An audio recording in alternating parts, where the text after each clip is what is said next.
Je m'adresse à toutes les gazelles, passées, présentes et futures. L'heure est grave. Un commissaire de piste m'a dit « Nadège, là, tout est fichu » lorsque je lui parlais du montant que nous avions récolté, Laurence et moi, pour sponsoriser notre projet de Rallye des Gazelles 2024. Alors à cela, je lui ai répondu « Que faisons-nous ? Est-ce que nous devons abandonner ?» La réponse a été non.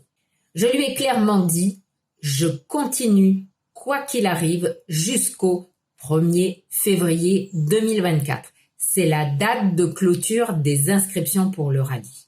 Alors, si tu te reconnais dans ce cas de figure, si, par exemple, ta coéquipière t'a lâché, tu n'as pas de réseau, ou il est difficile pour toi de parler et d'aller demander de l'argent, ou bien c'est compliqué pour toi de présenter un projet, alors je te réponds oui, c'est difficile si tu le crois, et non, ça ne l'est pas si tu ne le crois pas. Tout est une question de perception.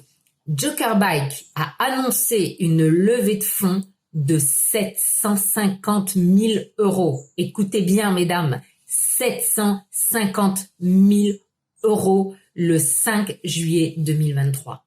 Alors nous, avec nos demandes de 30 000 ou 40 000 € pour financer nos projets, nous sommes vraiment des petites joueuses. Alors, relativisons. Maintenant, comme le disait mon bien-aimé il y a quelques jours, il y a toujours un prix à payer. Ça peut être le prix de l'effort, le prix des larmes, le prix d'abandonner quelque chose. Mais sache qu'il y a toujours un prix à payer.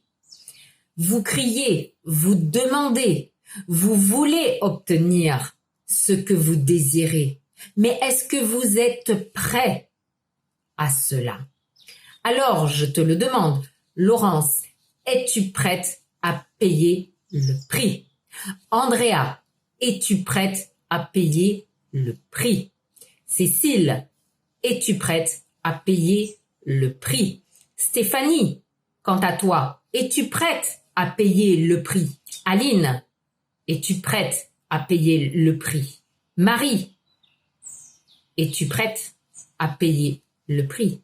Suzy, es-tu prête à payer le prix? Héloïse, Stéphanie, Laurence, Nathalie et bien d'autres encore.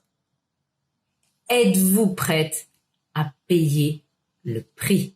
Ça sera des efforts encore, des larmes, des joies, des heures de travail, des heures de concertation, des heures de réflexion, des moments où vous aurez envie de vous plaindre, des moments où vous trouverez tout cela injuste par rapport à l'effort fourni.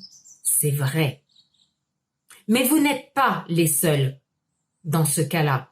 Nous sommes toutes dans le même bateau, que nous ayons des enfants, une personne à charge, des compagnons, des animaux, un travail, une fonction.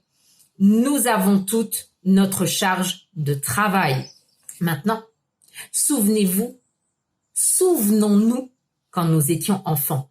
Nous faisions les choses spontanément, sans réfléchir. Le mental ne nous barrait pas la route. Eh bien, nous devons retrouver cet état-là, cet état d'enfant où lorsque nous avions envie de quelque chose, nous le faisions.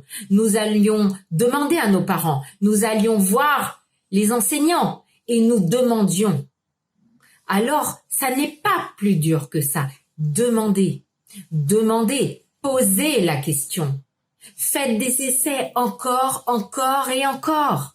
C'est simplement que là, nous avons oublié. J'ai oublié que je sais faire. J'ai oublié que je suis capable. J'ai oublié que c'est simple pour moi. Et pourquoi? Parce que mon état d'esprit est parasité par l'illusion de la lutte. Aujourd'hui, nous luttons pour garder notre job. Nous luttons pour pouvoir payer notre appartement, payer nos factures. Nous luttons tous les jours pour obtenir ce que nous voulons. Mais, et si cela n'était qu'une illusion d'optique créée par notre cerveau? Posez-vous la question. Et si c'était l'ultime leurre pour nous faire progresser? Alors oui, tu n'as pas le monopole de la souffrance. Tout le monde souffre. Nous sommes toutes dans le même bateau et nous avons toutes nos propres challenges et défis quotidiens pour y arriver. Aujourd'hui, je vous le dis haut et fort, moi, je suis prête. Et toi, est-ce que tu l'es? Dis-le en commentaire, dis-moi si tu es prête et participe à ce mouvement, à ce passage-là pour concrétiser tes projets, concrétiser tes rêves, concrétiser ce que tu as mis en place depuis des mois, voire des années. Participe!